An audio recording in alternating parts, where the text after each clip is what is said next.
হিন্দু হয়েও ভারতীয় বিএসএফের গুলি থেকে রক্ষা পেল না স্বর্ণা দাস। যে ভারতীয়রা কদিন আগেও বাংলাদেশের হিন্দুদের জন্য মায়া কান্না করেছে, তারাই তাদের গুলিতে প্রাণ কেড়ে নিল ১৪ বছর বয়সী স্বর্ণা দাস নামের এক কিশোরীর।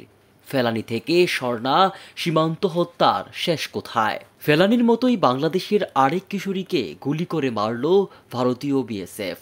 মায়ের সঙ্গে ভাইকে দেখতে ভারতের ত্রিপুরায় যাওয়ার সময় বিএসএফের গুলিতে প্রাণ গেল ১৪ বছর বয়সী স্বর্ণা দাসের। পতাকা বৈঠক করে লাশ ফেরতও আনা হয়েছে, কিন্তু বাংলাদেশের তরফ থেকে হত্যাকাণ্ডের শক্ত কোনো প্রতিবাদ জানানো হয়নি।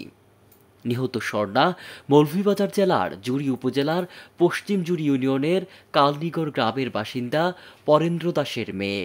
সে স্থানীয় নিরুদ বিহারী উচ্চ বিদ্যালয়ে ৮ম শ্রেণীতে পড়ত। স্বর্ণার ভাই পিন্টু দাস জানান, তার মা আর বোনের সীমান্তের ওপারে যাওয়ার কথা ছিল না। তার বড় ভাই সকালে সীমান্তে এসে তাদের সঙ্গে দেখা করার কথা ছিল, কিন্তু দালালদের চাপে পড়ে তার মা আর বোন রাতের আঁধারে সীমান্তে গিয়েছিল।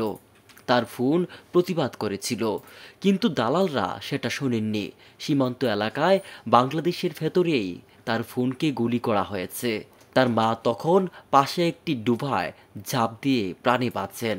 ভুনি তাকে ডুবার মধ্যে ঝাঁপ দিতে বলেছিলেন বলে তার মা জানিয়েছেন।